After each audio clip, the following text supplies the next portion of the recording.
आज हम याद कर रहे हैं अपने अति स्नेही मीठे भाई निर्वैर भाई जी को।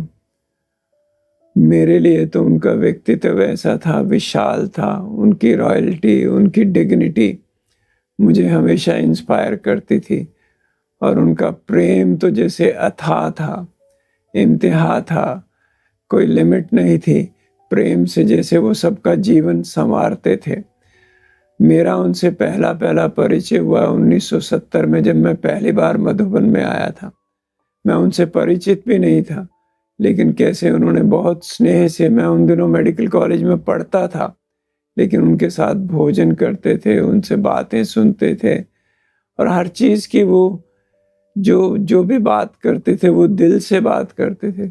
उनकी जो शिक्षा देने का तरीका भी ऐसे था कि कैसे हम अपने जीवन को कंडक्ट करें। मैं हॉस्टल में रह रहा था उस समय, लेकिन उनकी प्रेरणाएं, कैसे हम अपनी धारणाओं पर ध्यान दें। फिर तो बरसों का साथ रहा, मैं जब भी मधुबन में आता था। लेकिन जब मैंने 1989 में उनकी बाईपास सर्जरी हुई थी, तो मैंने उनको फ़ोन किया कि उनका स्वास्थ्य लाभ कैसे चल रहा है। तो मुझे याद है, इतने प्यार से उन्होंने मुझे कहा कि हम लोग यहाँ आबू में हॉस्पिटल बनाने वाले हैं और आपको आके हॉस्पिटल मैनेज करना है, आपको आना है। तो मैं उन दिनों में समझा नहीं कि उन्होंने कैसे परखा, कैसे जाना और मुझे कहा कि आपको आके मैनेज करना है। तो भी मैं सोचता रहा। वो मुझे पत्र भी उन्होंने उन दिनों में बहुत लिखे, प्यार से पत्र लिखते थे, एड्रेस करते थे राणा प्रताप को। तो मुझे बोलते थे कि आपकी धरनी तो इधर ही, आपको चंडीगढ़ छोड़ के यहाँ आना है। तो प्रेरणा वो ऐसे जीवन में देते थे, ऐसी इर्रेसिस्टिबल उनकी इंस्पिरेशन होती थी कि कोई ना फॉलो करे वो बहुत मुश्किल हो जाता था। फिर मैंने इरादा किया और फिर मैं यहाँ अगस्त 91 में आया। फिर तो हमारा साथ जैसे अविरल, हर रोज़ मिलते थे, रोज़ में भी कितने बार मिलते थे। मुझे लगता था कि इस व्यक्तित्व में कितनी आकर्षण है। और फिर उनकी रूहानियत, उनका प्रेम, उनका बाबा के प्रति, यज्ञ के प्रति स्नेह, दादियों के प्रति प्यार, वो देखने वाला होता था। कैसे वो अपने आप को चलाते थे, अपने आप को मैनेज करते थे, हर चीज़ को एक्यूरेट करना। हॉस्पिटल का डिज़ाइन हुआ, हॉस्पिटल कंस्ट्रक्शन हुई, तो लगभग मैं मास आता था यहाँ पे। फिर जब बना तो कैसे उन्होंने प्रेरणा देकर हर चीज़ को ध्यान दिया। और मुझे याद है, सबसे पहले मुझे कहा कि एक स्लोगन लिख दो कि जो हेल्थ है वो हमारा बर्थ राइट है, इटर्नल हेल्थ है, सबका बर्थ राइट है, और सबको हेल्थ जो है बिना निःशुल्क मिलनी चाहिए। तो शुरू में तो हमने कुछ भी शुल्क नहीं रखा था। लोग आते थे, गांव से लोग आते थे, शहर के लोग भी आते थे। फिर हमने सोचा कि लोग रिकॉर्ड संभाल कर नहीं करते, तो हमने 10 रुपए चार्ज करना शुरू किया।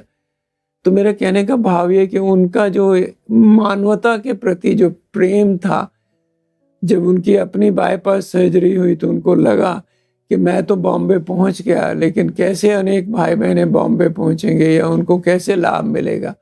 तो उनका हमेशा से ये लक्ष्य रहता था कि हमारी जो डायग्नोसिस है वो एक्यूरेट होनी चाहिए, हम एक्यूरेट लोगों को मदद कर सकें। और ख़ास तौर पे वो लोग जिनका कोई भी नहीं है, जिनका कोई सहारा नहीं है, तो हमेशा मुझे प्रेरणा देते रहते। जो भी मिलता था उनके मन में यही लक्ष्य रहता था कि सेवा एक्यूरेट हो, सेवा अच्छी तरह से हो और सेवा में सबको फ़ायदा मिले। और फिर मेरी तो नर्चर उन्होंने की, मेरी तो पालना उन्होंने ऐसे प्रेम से की। कभी मैं अपसेट भी हो जाता था, मुश्किल आती थी, तो कभी मैं उनको नहीं मिलता तो वो मेरे पास चले आते थे, बैठते थे, समझते थे मेरी डिफ़िकल्टी क्या है, क्या मुश्किल है। बहुत से उतार-चढ़ाव आए इन 30-32 सालों में, लेकिन उनकी जो लगन थी और उनकी जो निष्ठा थी कि एक प्रोजेक्ट शुरू किया है, इस प्रोजेक्ट को कैसे सर्व की सेवा के लिए करना, और वो हर एक की विशेषता को पहचानते थे, हर एक को एनकरेज करते थे, प्रोत्साहित करते थे। मुझे याद है, हमारी जो गाँव की सेवा चलती थी, उस गाँव में वो बहुत रुचि लेते थे। और जैसे जैसे गांव की सेवा बढ़ती गई तो उनको लगता था कि ये सेवा मान लीजिए बहुत सही प्रकार की सेवा है, सच्ची सेवा है। तो डॉक्टर विनय लक्ष्मी जाते थे तो उनको बहुत वो जैसे एनकरेज करते थे। कभी-कभी मैं उनकी रहम की भावनाओं को भी देखता था। वो इतने रहम दिल थे, उनके मन में किसी के प्रति कोई भेदभाव नहीं होता था। कोई कैसा भी व्यवहार करता है, कभी-कभी मैं उनको बोलता था कि ये व्यक्ति तो विश्वास करने योग्य नहीं है, इस व्यक्ति को कैसे आप एनकरेज कर रहे हैं। लेकिन उनकी दृष्टि में हर एक आत्मा की वो विशेषता को देखते थे। रहम भी उनका अनलिमिटेड रहम था, जो करुणा थी, जो कंपैशन था। मैं देखता था चाहे वो रोगी हों, चाहे वो स्टाफ मेंबर्स हों, चाहे वो विजिटर्स हों, उन सब के प्रति उनका जो दृष्टिकोण होता था वो बेहद का होता था। एक बार मुझे याद है, एक डॉक्टर थे जिनके थोड़ा-सा सिस्टम में हमारे सिस्टम में फिट नहीं हो रहे थे। तो मुझे हमारे एक बड़े भाई साहब ने बताया कि ये डॉक्टर हमारे यहाँ सेट नहीं हो सकता। तो मैंने कहा कि आप खुद क्यों नहीं निर्भय भाई से बात करते? तो उन्होंने मुझे एक बात कही कि निर्भय भाई कभी नेगेटिविटी सोच ही नहीं सकते किसी के प्रति, तो उनसे कहने का कोई अर्थ नहीं है।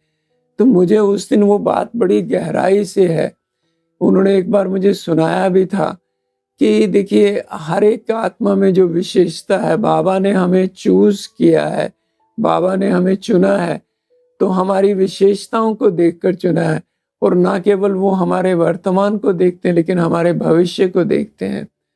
तो मुझे ये होता था कदम-कदम पर उनकी गाइडेंस मिलती थी, उनका उनका अनुभव वो अपना शेयर करते थे और साथ-साथ उनका प्रेम भी मिलता था। तो मैं आज जिस स्थान पर पहुँचा हूँ, जिस स्थान पर बैठा हूँ, तो मुझे लगता है उनका सारा जो श्रेय है वो निर्भय भाई को जाता है। हम एक-दूसरे को मिस भी करते थे। हमेशा उनका ये ध्यान में रहता था कि हम एक-दूसरे को राय देते रहें, कंसल्ट करते रहें, परामर्श करते रहें और हर कार्य को मज़े से करें। हमने शुरू तो माउंट आबू के हॉस्पिटल से किया था, लेकिन फिर बाद में हमने एक छोटा-सा रूरल ग्रामीण सेवा स्थान बनाया, फिर उसके ऊपर आई हॉस्पिटल क्रिएट किया, फिर बड़ा आँखों का हॉस्पिटल बनाया, फिर ट्रॉमा सेंटर बनाया, फिर उनका इंटरेस्ट शिक्षा में भी था, फिर नर्सिंग एजुकेशन की किया। तो भाव ये कि उनके मन में जो लगन थी कि एक प्रोजेक्ट लिया है, इसको हमें अच्छी तरह से सँभालना है, मैनेज भी करना है और सबके साथ वो इतनी समरसता से चलते थे, इतनी हार्मनी से चलते थे। डॉक्टर्स के साथ भी, नर्सेस के साथ भी, टेक्नीशियंस के साथ भी। आज हम सब उनको मिस कर रहे हैं। ये नहीं कि वो बड़े भाई थे, लेकिन उन्होंने बाप समान हमें स्नेह दिया, प्रेम दिया, प्रेरणा दी, हमारे साथ मिलकर चले।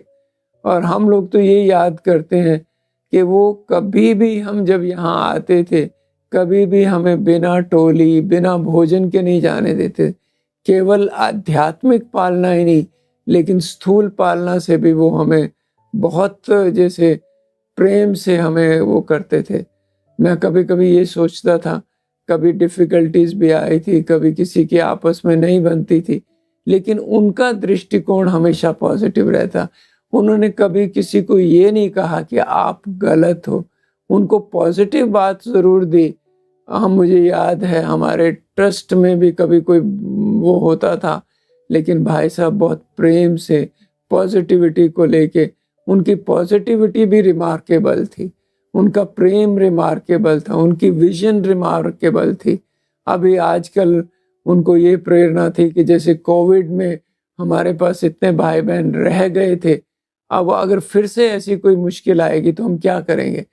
तो उनका विचार था कि हमारे पास एक ऐसा हॉस्पिटल होना चाहिए जिसमें विशेषज्ञ हों, कार्डियोलॉजिस्ट हों, न्यूरोलॉजिस्ट हों, गैस्ट्रोएंटरोलॉजिस्ट हों। वो चाहते थे कि एक स्पेशलिटी हॉस्पिटल बनाया जाए और उनकी धुन पक्की थी।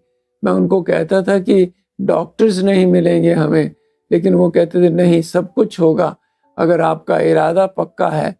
तो जाने से भी कुछ दिन ये जब हम लोग अहमदाबाद में गए, तो अहमदाबाद जाने से पहले भी 26 अगस्त को उन्होंने उसका भूमि पूजन किया और उनको ये था कि ये प्रोजेक्ट जल्दी से जल्दी शुरू हो। कुछ कठिनाइयाँ आ रही हैं, वो आर्किटेक्ट्स के साथ भी बैठते थे, इंजीनियर्स के साथ भी बैठते थे। हमेशा ये सोचते थे कि सब मिलकर कैसे कार्य करें। 3 आर्किटेक्ट्स थे, तीनों की विशेषता को पहचान कर उनको असाइनमेंट देते थे। तो मुझे भी उनसे ये सीखने को मिला कि कैसे सबको साथ लेकर चलना है, कैसे सबकी विशेषता को पहचानना है, विशेषताओं को जानकर और उनको विशेषताओं को यूज़ करना। और मुझे ऐसा लगता है कि देखिए, वो जिस समय हमें छोड़ के चले गए हैं, उसमें कुछ न कुछ परिवर्तन आने वाला है। कुछ न कुछ हमारी कार्यप्रणाली में, हमारे सोचने के तरीके में वही याद आता है कि उनका जो रहम की भावना थी, उनका जो अनलिमिटेड अनकंडीशनल प्रेम था सबको, वही हमें एम्युलेट करने की ज़रूरत है। मुझे याद है कि उनको ये हमेशा रहता था, किसको क्या पसंद है, क्या अच्छा लगता है, क्या अच्छा नहीं लगता, सबकी, चाहे वो बच्चे होते थे, चाहे बड़े होते थे, बच्चों के साथ भी उनका उतना ही स्नेह रहता था और बच्चों के साथ उनकी बात को ध्यान से सुनते थे। मुझे याद है पिछले दिनों मेरे भाई के परिवार से उनके ग्रैंड चिल्ड्रन आए थे। उनसे वो इतना प्रेम से बात कर रहे थे, आध्यात्मिकता की बात करते थे, बच्चों की भी विशेषता को जानने की कोशिश करते थे। हमारे साथ जो काम करने वाले सहयोगी हैं हॉस्पिटल में, वो सब उनको मिस इसलिए कर रहे हैं कि वो सबकी संभाल करते थे। जब आते थे, मुझे याद है कि शुरू-शुरू के दिनों में तो वो रोज़ लगभग हॉस्पिटल में आते थे। लेकिन हॉस्पिटल में नहीं आने से भी जब वो शांतिवन में शिफ्ट हो गए, तब भी उनकी हमेशा सबकी खुश-खैराफ़त पूछते थे। तो मैं ये समझता हूँ उनकी डिग्निटी, उनकी रॉयल्टी जो है और उनका काम करने का तरीका जो था, वो बहुत डिग्निफाइड था और वो डिग्निटी के साथ चलते थे, सबको सम्मान देते थे। कोई भी उनके पास आता था, स्ट्रेंजर भी आता था, तो वो सबको रिस्पेक्ट देकर चलाते थे। तो आज के समय में मुझे लगता है सबको रिस्पेक्ट देना, सम्मान देना, सबकी विशेषताओं को पहचानना और रहमदिल होकर चलना और हमेशा ये सोचना कि हम आगे कैसे बढ़ें, हम अपने जीवन को कैसे विस्तार करें, हमारी स्थिति अच्छी कैसे हो। बीच-बीच में वो रूहानियत की बात करते थे, हमें शेयर करते थे, कैसे सुबह के समय उनका अमृत वेला कितना पावरफुल होता है। और मैंने उनसे ही पिकअप किया कि अमृत वेले के बाद मुरली का अध्ययन जो है उसका क्या सिग्निफिकेंस है, मुरली को हम कितना जल्दी एब्ज़ॉर्ब कर सकते हैं। मुरली पढ़ते भी थे, सुनते भी थे। मुरली, मुझे वो भी ये बातें याद आती हैं, कभी भी उनको क्लास करवाने के लिए जाना होता था या कॉन्फ्रेंस में कोई लेक्चर के लिए जाना होता, पहले वो उस दिन की मुरली पढ़ते थे। मुरली पढ़ के ही वो जाते थे। तो मुझे लगता है कि जैसे मुरली उनके लिए इंस्पिरेशन थी और बाबा उनके लिए इंस्पिरेशन था। बाबा के साथ जो उन्होंने समय गुज़ारा, मम्मा के साथ जो समय गुज़ारा, दादी के साथ जो समय उन्होंने गुज़ारा, दादी प्रकाशमणि के साथ, कैसे वो हर दादियों की संभाल, उनकी हेल्थ की संभाल। मुझे याद है जब दादी अस्वस्थ थे, मैं और वो रशिया ट्रैवल कर रहे थे, जब हम वापस आए तो मुझे कहा आप मधुबन जाओ और दिल्ली जैसे हमने लैंड किया, वो सीधा दादी की तबीयत के कारण बॉम्बे चले गए। तो हर दादी के प्रति उनका बहुत स्नेह था। दादी जानकी थी, दादी हृदय मोहिनी थी।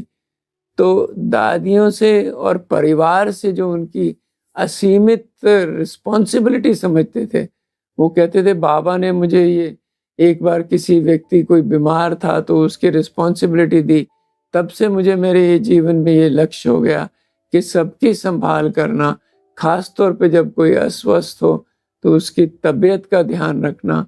वो हमेशा ये करते थे, जैसे ही कुछ बात होती थी मुझे फ़ोन करते थे, बनारसी भाई को फ़ोन करते थे और कहते थे इमीडिएटली इस व्यक्ति को अटेंड करो। बहनें हमारी बाहर से सेंटर से आती थी, उनके प्रति भी उनका असीमित स्नेह रहता था। उनकी रूहानियत, उनका स्नेह हमेशा हमें याद रहेगा, हमेशा हमारे मन में ताज़ा रहेगा और हम यही संकल्प करते हैं कि जो उनका मिशन था, उस मिशन को हम संपन्न करेंगे और उस मिशन को अपनी पूरी हिम्मत के साथ, पूरी ताकत के साथ उसको हम पूरा करेंगे।